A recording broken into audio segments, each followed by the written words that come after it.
The Russian Defense Ministry has called the presence of the U.S. Air Force in Syria illegal. An American F-22 fighter actively prevented the Russian pair of Su-25 attack aircraft from carrying out a combat mission to destroy the Daesh stronghold in the suburbs of the city of Maidan in the airspace over the western bank of the Euphrates River on November 23. The F-22 aircraft fired off heat flares and released brake shields with permanent maneuvering, imitating an air battle, Major General Igor Konashenkov, the Russian Defense Ministry's spokesperson, said on Saturday.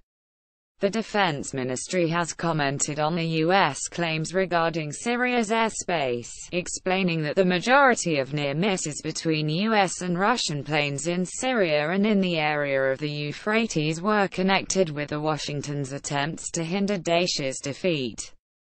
The statements of the U.S. Army representatives that a part of the Syrian airspace belongs to the U.S. is puzzling, Konashenkov stated, reminding the Pentagon that Syria is a sovereign state and a member of the United Nations. Therefore, the United States does not own any part of sky. At the same time, he noted that after the appearance of a Russian multifunctional super-maneuverable Su-35S fighter, the American fighter stopped dangerous maneuvers and hurried to move into Iraqi airspace. Read more. Trump believes Obama's hesitation on Syria led to Russian-Iranian engagement. The ministry's representative has also noted that the U.S. has failed to give any answer to the Russian command at the Khmeimim air base in Syria concerning this and many other incidents in the Syrian sky, the general added. U.S.-Russia possible collision in Syrian sky. The statement was made in the wake of the New York Times newspaper's Friday's report, citing U.S. commanders as expressing their concern over a possible collision between Russian and U.S. warplanes over Syria, which might take place because of alleged violations of the de-escalation deal by the Russian side a dozen times a day since the agreement had come into force. It's become increasingly tough for our pilots to discern whether Russian pilots are deliberately testing or baiting us into reacting, or if these are just honest mistakes. The greatest concern is that we could shoot down a Russian aircraft because its actions are seen as a threat to our air-ground forces, Lieutenant Col. Damian Pickett was quoted as saying by the media. Col. Jeff Hogan, deputy commander of the Air Operations Center at the Qatar base, told the newspaper that he had daily phone calls with Chief of the Russian General Staff Valery Gerasimov, but because of occasional misunderstandings, he had to make additional calls.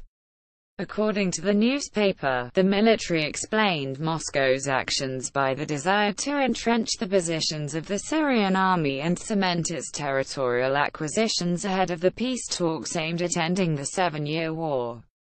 Read more. U.S. assess Russia as a guarantor of Syrian camp humanitarian aid delivery. The report was made in the wake of Putin's Wednesday's announcement, saying that the Daesh terrorist group banned in Russia had been completely defeated on both banks of the Euphrates River in Syria, following a similar Gerasimov statement on the same day, declaring that the remaining terrorists had been defeated in Deir ez-Zor. U.S.-Russia deconfliction deal. The United States and Russia signed a bilateral memorandum of understanding to ensure flight safety during combat missions over Syria in October 2015, specifying that the deconfliction would be implemented in different ways, with the help of separate telephone lines for air and ground deconfliction, as well as face-to-face meetings.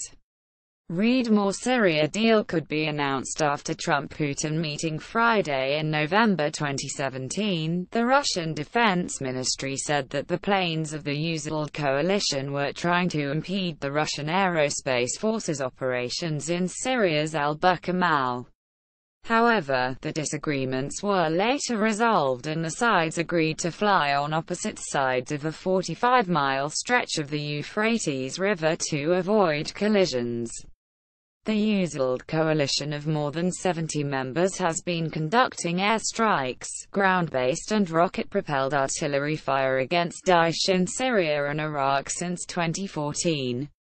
These actions, however, were not authorized in Syria either by the government of President Bashar Assad or the UN Security Council. Read more. Exclusive USAID coalition spokesman on coordination with Russia in Syria. Meanwhile, the Russian aerospace forces have been present in Syria since September 2015, following an official request from Assad. Since March 2016, following Vladimir Putin's order to pull out the bulk of the forces from the country, Russia maintains a military presence in Syria to train and assist local troops.